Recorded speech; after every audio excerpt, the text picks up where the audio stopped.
इधर गांव में सुबह का मौसम बहुत ही सुंदर हो रहा था। सुबह की हरियाली बहुत सुंदर लग रही थी और परिंदे भी अपनी मौज में थे। बच्चे स्कूल की तरफ जा रहे थे। छोटू ढोलू का गांव कनकगढ़। स्कूल में एक मास्टरनी थी। वो मास्टरनी बहुत सख्त थी। छोटू, ढोलू, बाबू, मोटू, चुटकी, लाला, बबलू सब मिलकर स्कूल जा रहे थे। इतने में बाबू ने कहा, बाप रे बाप, मास्टर जी तो बहुत सख्त है। तो बबलू कहता है, छोटी से छोटी गलती की भी उनके पास कोई न कोई सजा जरूर होती है। फिर मोटो ने कहा, हर चीज के लिए नया कानून है उनके पास। चुटकी ने कहा, दद्दू कहते हैं कि ये सारे कानून हमारी ही भलाई के लिए बनाए जाते हैं। इतने में मोटू ने गुस्सा से कहा, ओहो, ये बताओ मुर्गा बनने से किसका कब भला हुआ है? तो इसमें बाबू ने हंसते हुए कहा,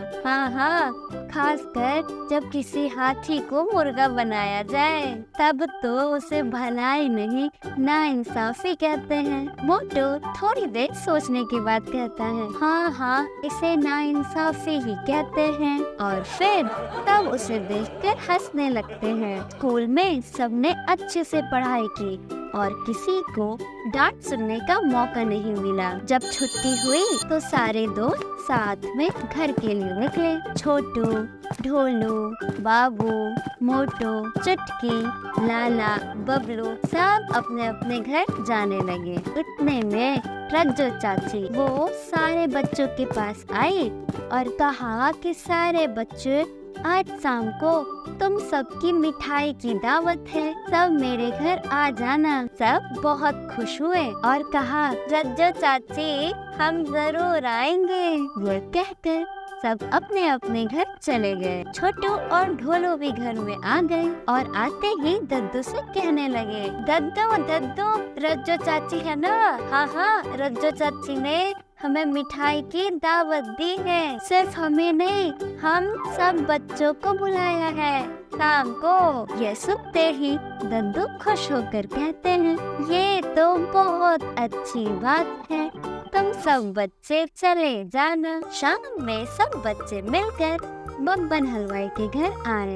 इतने में चाची ने सबको बिठाया और बहुत सारी मिठाइयाँ लाकर दी। सब बच्चे बहुत खुश होकर मिठाइयाँ खाने लगे। सब बच्चे मिठाई खाकर वहाँ से खेलने चले गए। और फिर क्या, वो छुपन छुपाई खेलना शुरू कर देते हैं। इतने में छोटू की बारी आई चोर बनने के लिए। छोटू जैसे ही आँख बंद करा, 1 2 3 4 5 6 7 8 9 10, क्या मैं आ जाऊं? इतनी देर में सब बच्चे छुपने लगे, पर मोटू बहुत परेशान हो गया और वो कहने लगा, मैं जहाँ भी छुपता हूँ मुझे तो छोटू ढूंढ ही लेता है। और यह कहकर वो दरख्त के पीछे छुप गया। जब छोटू की गिनती कंप्लीट हो गई तब वो सबको ढूंढने लग गया। उसे पता था कि मोटू दरख्त के अलावा कहीं नहीं छुप सकता। वो उसके पास गया और कहा, मोटू, मैं तुम्हें देख चुका हूँ, अब आ जाओ बाहर, छुपने का कोई फायदा नहीं। इतने में मोटू परेशान हो गया और कहा, ये कैसे मुझे ढूंढ लिया? फिर मोटू उसे देख के घबराने लगा और जबरदस्ती हंसने लगा। फिर छोटू बाकियों को ढूंढने लगा। मोटू भी छोटू के पीछे पीछे हो लिया और कहने लगा, छोटू, तुमने तो मुझे ढूंढ लिया मगर तुम ढोलू को नहीं ढूंढ पाओगे। फिर छोटू ने कहा, अच्छा ऐसी बात है क्या? और वो खाली दरख्त के अंदर बैठा था। छोटू ने आगे पीछे देखा। इतने में ढोलू ने हंसना शुरू कर दिया। अब तक छोटू ने उसे नहीं पकड़ा तो वैसे ही छोटू ने आवाज दी, चलो ढोलू, अब तुम भी दरख्त के अंदर से निकल जाओ। यह सब कर ढोलू हैरान हो गया और छोटू हंसने लगा और कहा कि बब्बू और लल्ला, तुम दोनों भी परख के ऊपर से नीचे उतर जाओ। नीचे उतरते हुए बाबू को लल्ला से चोट लग गई। इतने में बाबू ने गुस्से से उसे देखा और कहा, तुम ना मुझे मार ही डालोगे।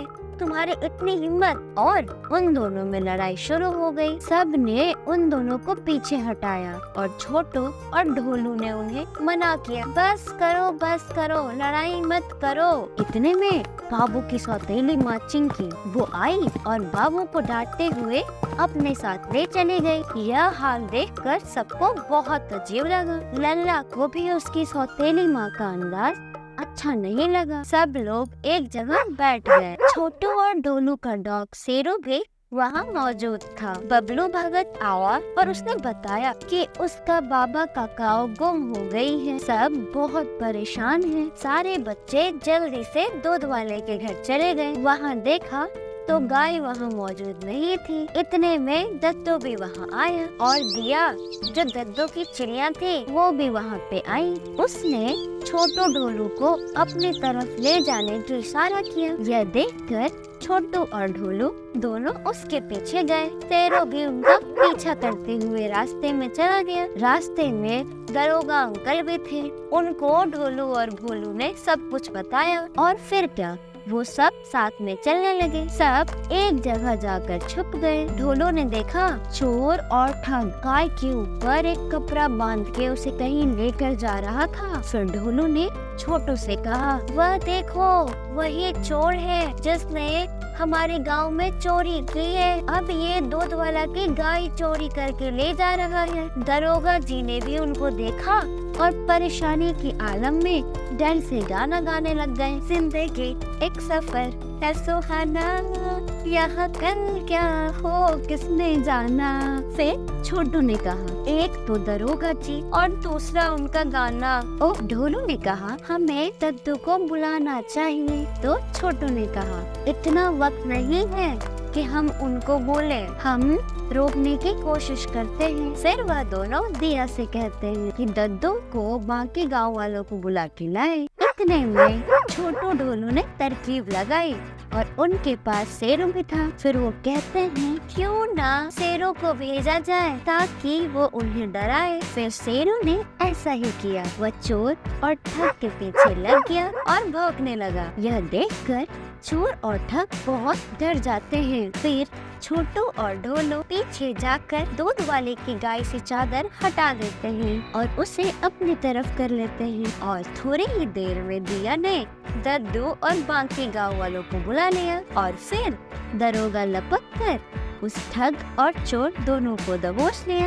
और अपनी गिरफ्त में ले लिया। पहले तो सब ने उन दोनों को बहुत मारा। फिर दरोगा ने कहा, आप सब कानून को हाथ में ना ले। दद्दू ने भी सबको मना किया। फिर दरोगा जी दोनों को अपने साथ ले गए और सब ने गाय को सही देखकर शुक्र अदा किया। और दूध वाले ने छोटू और ढोलू से कहा, अगर आज तुम लोग ने मेरी गाय को नहीं बचाया होता तो मैं लुट जाता। तुम दोनों की बहादुरी की वजह से ही आज मेरा गाय मुझे सही सलामत मिला है। फिर दद्दू ने दूध वाले से कहा, देखो आइंदा अपनी गाय को सही से संभाल के रखना। आजकल जमाना बहुत खराब है। अगले दिन जब बच्चे स्कूल में गए तो पहला ही पीरियड में मास्टरनी जी को लल्ला ने छोटू और ढोलू करामते के बारे में बताया। मास्टरनी जी, कल हमारे गांव में ना चोरी होते होते रह गई है और इस चोरी को होने से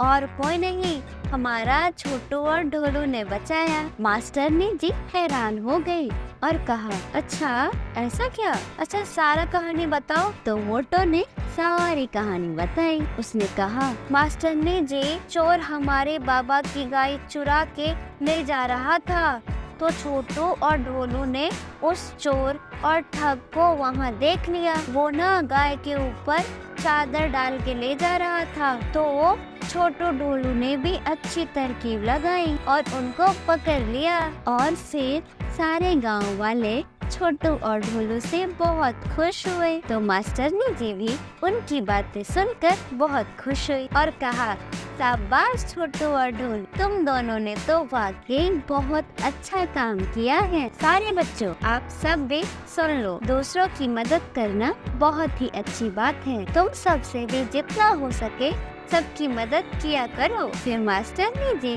छोटू और ढोलू के लिए पूरे क्लास में तालियां बज गई और बहुत शाबाशी दी।